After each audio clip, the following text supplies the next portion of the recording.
Ah, good evening, and this is your old pal Sid Yiddish, and as you can see, I'm in my underground bunker wearing my underground coronavirus hat that was made by my buddy uh, Mark Millstone, local artist in Chicago. Uh, I thought it would be appropriate. As you can see, this is my underground bunker. Nobody's ever been here before, and probably for good reason because it's an underground bunker. So let me tell you a little bit about myself. My name is, of course, Sid Yiddish, and I I kind of felt the need to do a show because I've been it's been boiling around my brain for just a little bit, and I've been watching other people's shows uh, like my buddy uh, James Gautier in Los Angeles has a show um, on Thursday nights at 8 p.m. uh, whatever Pacific Mountain Time, Los Angeles time, whatever that is. And I just kind of felt that I needed to come back and do something live again. It's been a long time. Uh, Maybe the last time live was with my henchman back in December of 2019.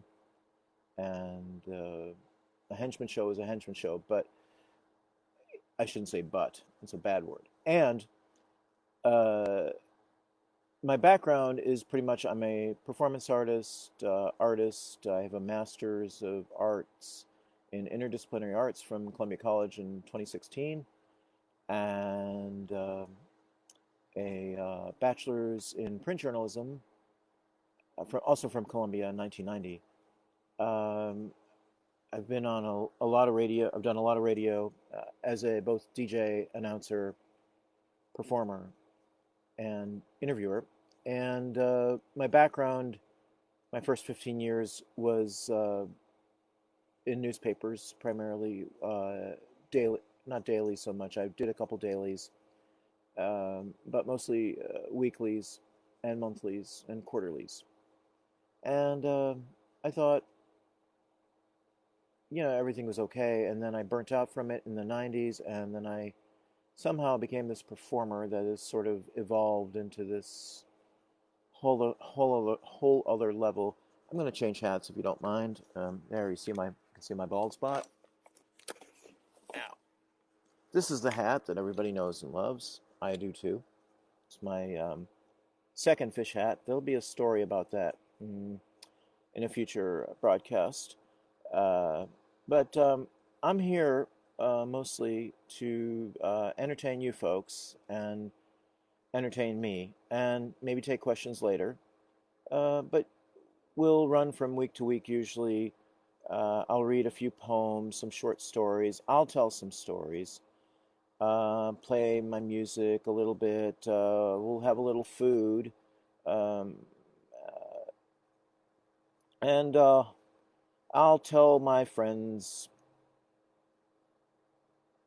um, out there in La La Land all about the other projects that I'm working on, and also about my local artist friends, some of my local and my national, my international friends.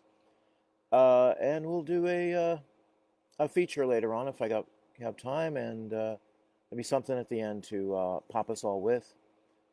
Uh, so what I thought I would do is to start off this this show. I've got this. Let me see where I put it. Oh yeah. Okay. So there we go. So this book here is called The Joys of Satanism, and this was written and published by my good friend Shane Bugbee, who is a local guy now, or he's back here. He's in Chicago, and it's a great book. It's a great book, published by Lulu Publishing, if I'm not mistaken. Uh, Maybe not, but I'm not sure. I'm certain that Shane will correct me if I'm wrong. But I shouldn't say but. But's a bad word. And anyway, and this is the first poem I'd like to read, and this is called "Pink is Where It's At." Al Capone wore canary yellow suits often. He was power incarnate. He built Chicago. Those into wearing their evil selves on their evil sleeve wear all black clown suits. But pink is where it's at. Bright yellow, too. Rainbow colors, yo. Cops and waiters wear all black. A work wardrobe. A fashion look.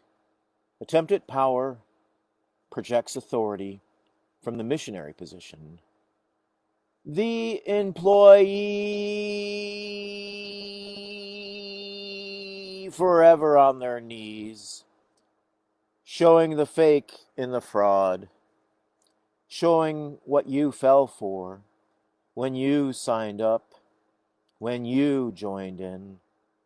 Everyone is under someone else's thumb unless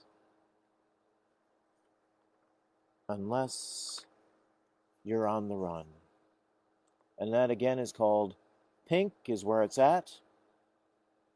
Beautiful poem written by Shane Bugbee. And this is the book, The Joys of Satanism. You should get it. Even if you're not a Satanist, you should absolutely get it.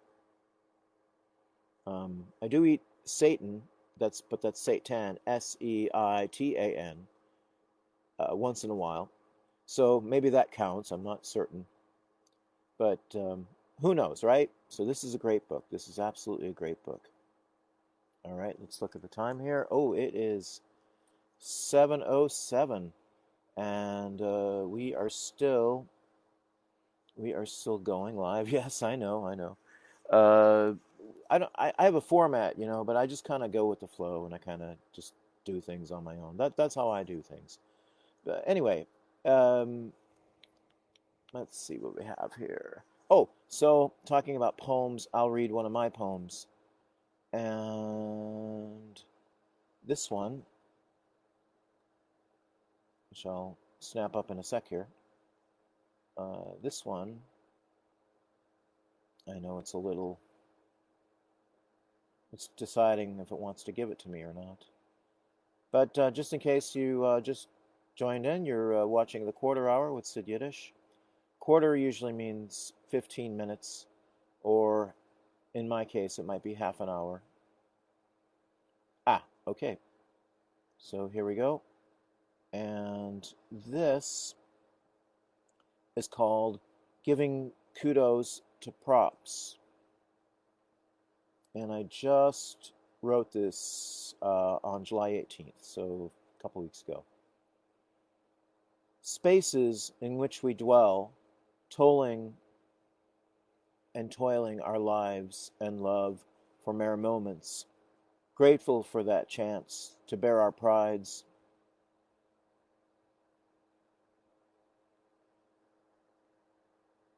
Our magical, magnifying, magnificent models of ideas that further or fail into faces that accepts and rejects us year after year after year. Where do they go when the dinosaurs die, like fallen birds too old to fly, to new heights and heavens beyond?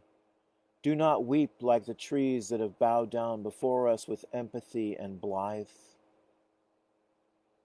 Wave silently and smile. We will meet again one day and unite as one. There are no sad refrains, only for the stalwart who guided us through the years. Joy and happiness inside our tears. Cascading onward, kudos to props. All right. So I'd like to switch over now to my other screen that is up here. And I'd like to do this little one. This is a segment that I call, I apologize, and it's just moving things around here. Uh, this is a segment that I call White Privilege Karen, aka Injustices of Chicago's North Shore. Now, I should tell you folks that I do live on the North Shore of the Chicagoland area, and there's a lot of privileged people up here where close to where I live. Uh, Kenilworth, Glencoe, Wilmette, Winnetka, Evanston, uh, sometimes a bit in Chicago too, though it depends where you go. Mostly, I think it's Lincoln Park and Lincoln Square, even though some people might disagree with me. Wicker Park, the Gold Coast, Hyde Park.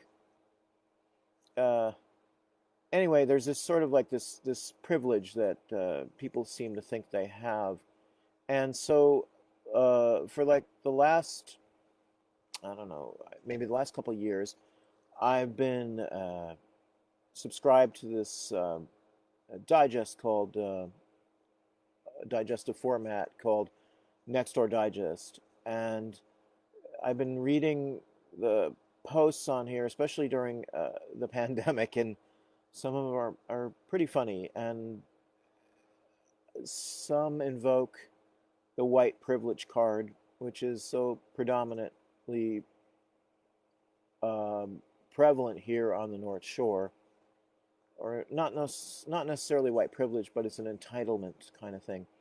So I thought I would read some posts from these said folks, and their names will only be initialized to protect their guiltiness or innocence, as it may be. I can't read everything because we don't have a lot of time left. Uh, However, there will be other days and other times and things like that that will do that kind of stuff. But for now, I have picked six out, and I will read maybe this first one here. And this is, it's always a delay in this stuff. Okay, so this was posted August 3rd, it looks like. And this is by a JH. And the post reads, 2.5-year-old needs friends. My family moved here in May, and my 2.5-year-old daughter is in need of friends her age. We've been very cautious during the pandemic and remain cautious. I'm interested in meeting another family with children near my daughter's age, preferably in the neighborhood and from an equally cautious family. My daughter likes playgrounds, bugs, books, coloring, and musical theater. She's very tall and has a large vocabulary. She benefits from hanging out with slightly older kids. Message me here and we can start a dialogue. Now, nobody responded to that. I wonder why. And that is in the Ridge neighborhood, if in case you're local and you want to check that out. Check out this person's post. All right. And we'll go to our next one. And it's taking a little while. Okay. So,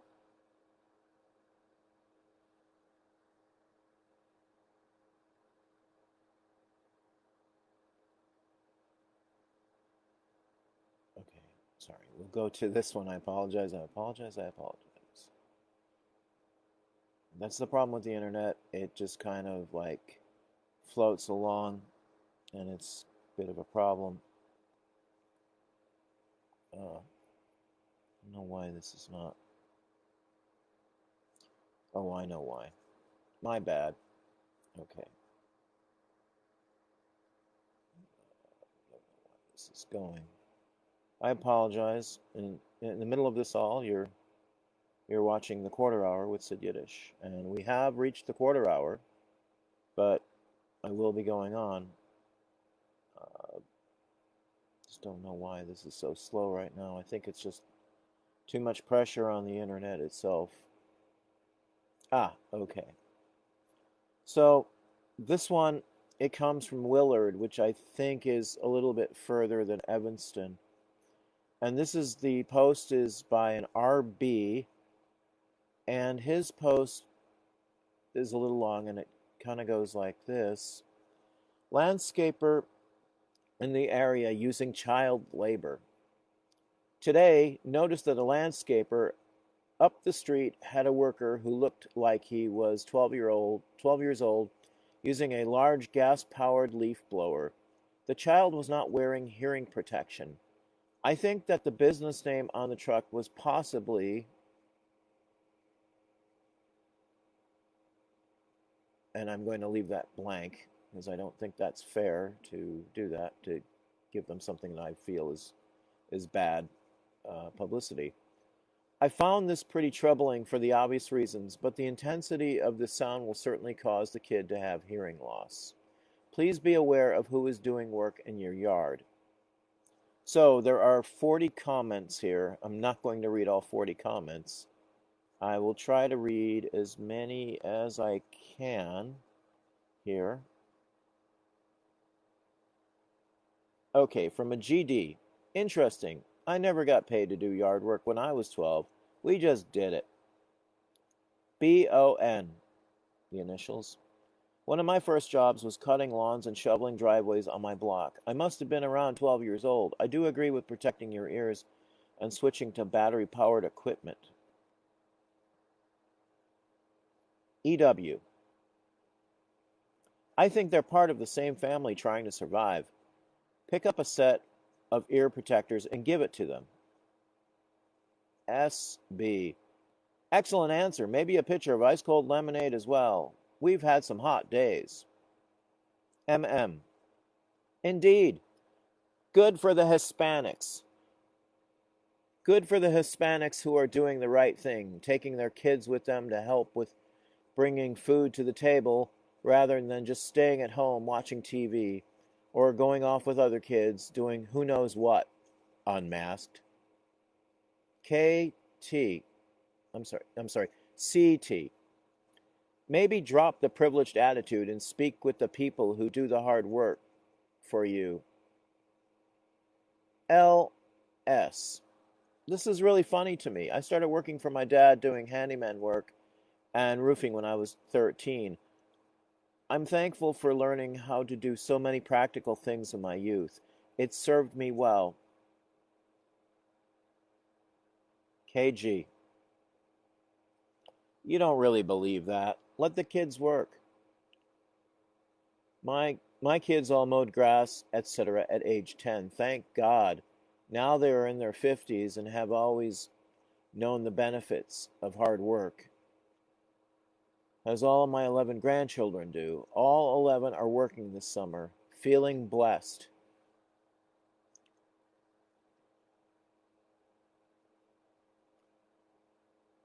TW. Sorry, TB. It's I can't read a little bit. This the glasses. It's maybe me just projecting. TB. Some people live in such a bubble of privilege they don't have a clue about other people's reality, much less about how much people endure to support themselves and their families. While I don't know the landscaper in question, I have lived in the real world long enough as a Mexican American to know that it was likely a simple economic calculus.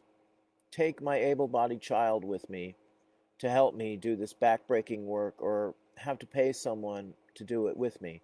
And yes, there is likely also a desire to teach your child a work ethic. It's called survival, and it's in caps. I am sure some people think they are being well-intentioned while they make these observations / assumptions and post on this forum. But what I wish for more than anything is a community and society that is less judgmental and quick to police those they deem as other. I can assure you that kid may feel a sense of shame, but is doing what is being told to help his family. I can't feel good to see how carefree and idyllic kids his age on the North Shore have it as he toils in the hot sun. Perhaps next time you see him, smile or wave, maybe even offer a cold drink.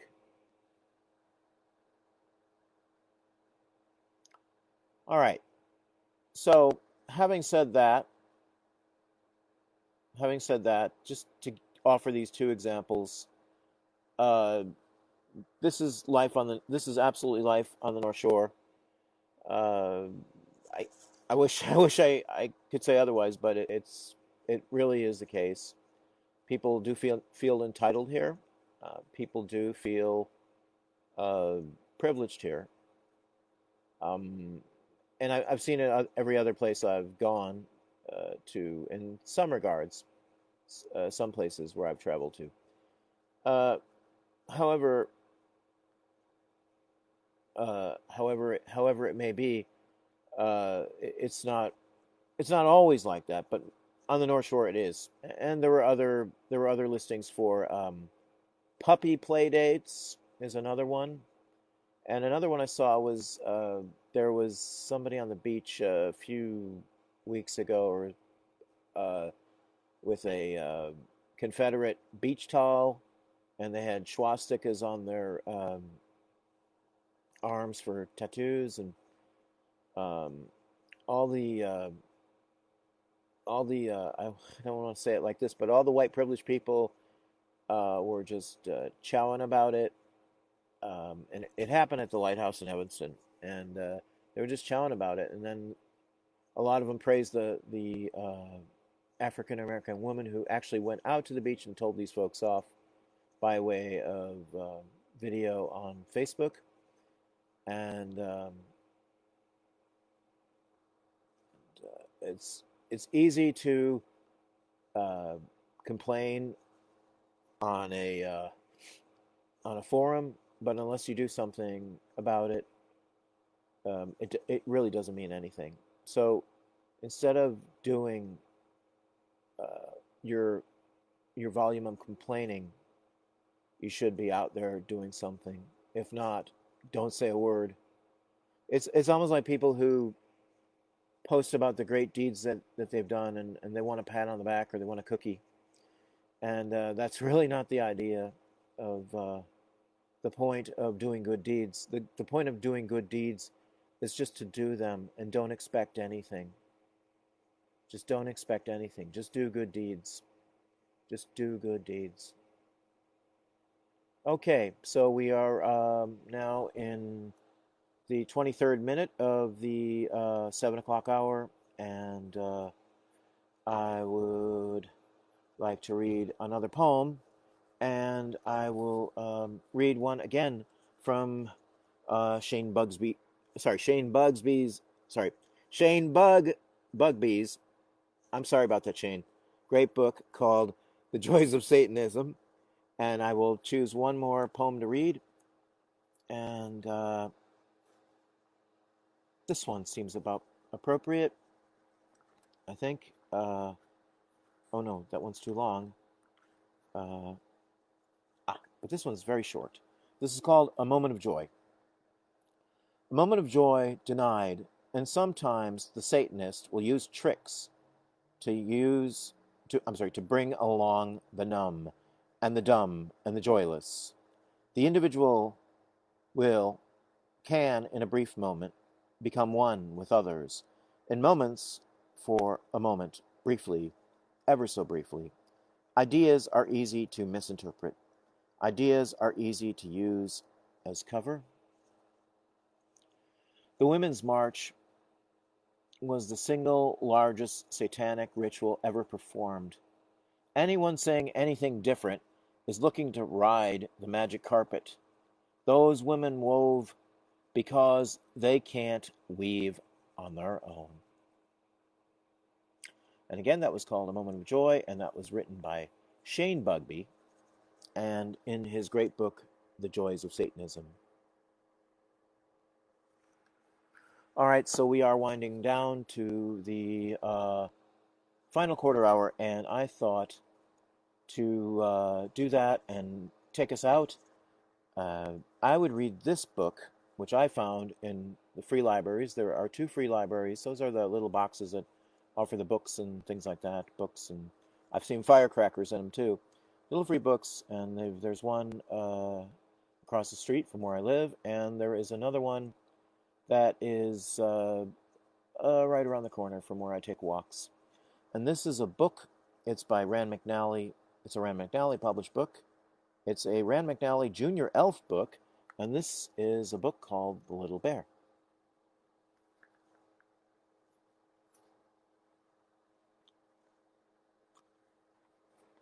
Little Bear by Virginia Hunter, illustrated by Marge Opitz. And it looks like it was published in the 50s. So, book starts like this. Oh, and yes, I know you want to see the book. I know you want to see the illustrations. There's the illustrations right there. See that? Little Bear turned a joyful flip-flop in a crocus bed. He was feeling extra happy. He had just tumbled out of the cave in which he had been born 3 months ago. Woof! He cried cheerfully. Then he noticed an oak tree with waving branches. It seemed to be saying, "Climb me." So Little Bear did. But halfway up, he heard a strange tappity-tap sound. Whoosh! Little Bear slid down the tree. He landed with a thud and on the soft, mossy ground. But then he noticed a red-haired woodpecker up in the tree. "Are you making all that noise?" asked Little Bear. See, there's the woodpecker right there. See that? There's a woodpecker. I like woodpeckers. We have woodpeckers in our neighborhood. Of course, replied Mrs. Woodpecker. And you should knock too when you're visiting. When you go visiting, Little Bear promised to remember. Next, his eyes fell on an inviting hollow log. He crawled through it, and as he rolled out the far side, he heard another new sound. There he is, right in the log there. Arlo Guthrie once told me a story about a log. That's another story for another time. Bang! Bang! Quickly he scurried into a clump of bushes. He was frightened, but he peeked over the top. He saw a little boy who was dressed like a young woodsman. "I'm a big bear hunter," the boy was shouting as he aimed a crooked stick at an imaginary bear. Bang! Bang! There he is. He's looking like Daniel Boone.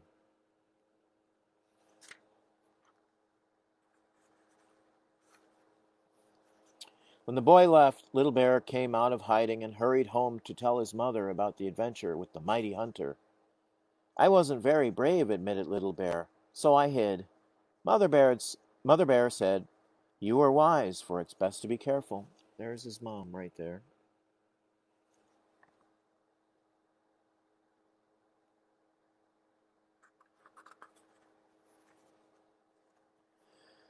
Then she picked him up by the scruff of his neck and carried him into their cave. "And one way to be careful," she growled motherly, "is to use your ears." By the end of the summer, Little Bear had used his ears a lot. He knew that the caw-caw, ah, was crow saying, "How do you do?" And there's the crow right there. Pretty cool, huh?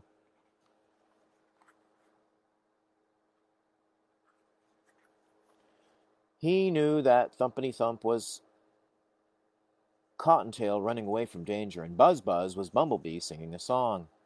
He also learned to use his nose to find honey and roots and juicy blackberries for supper. Oh, see, there's the rabbit, and there's the bee. You can see them right there. See? Maybe it's like this. Better? I think it is.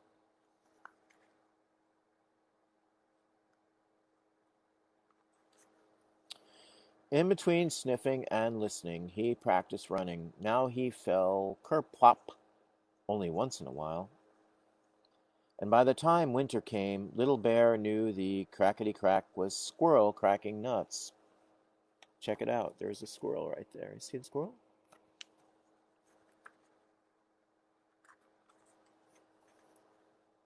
On Little Bear's birthday, his mother gave him a special Mama Bear hug and a nice juicy sassafras root for a present. Just think, you are a year old, she said proudly. Soon you will be a brave bear. There we go. There's the book. See it? Okay.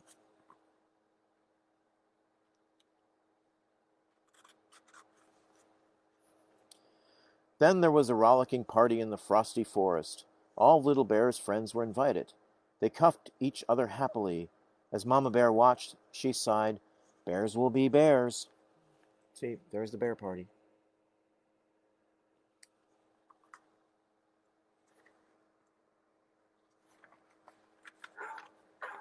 Oh, that's the timer. That is the timer. All right, so I know we are definitely at the end of the show, but there's only a few more pages, so I will continue reading. The next day, Little Bear practiced making deep tracks in the snow which had fallen during the night. He was busily admiring his designs. He didn't see the same little boy who had frightened him before coming toward him. Suddenly, they were face to face. Oh, look at that. See? They're freaking out there. As only Freakonomics could know.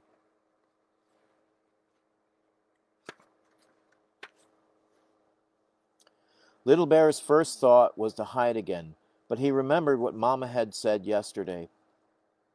Soon you will be a brave bear.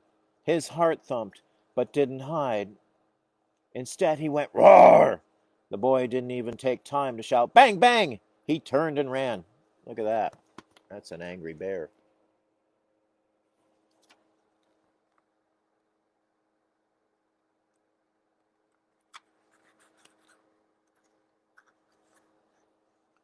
Little Bear felt very brave as he watched the boy disappear from behind a big snowdrift.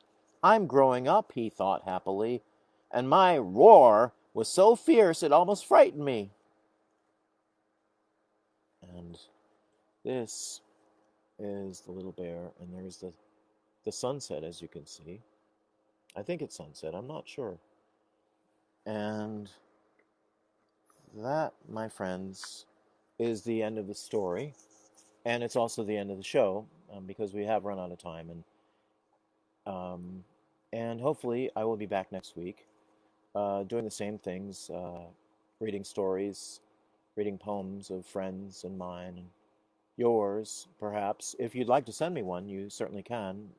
You can send it to me through Facebook, or DM me directly, and I will give you an email address to send them to.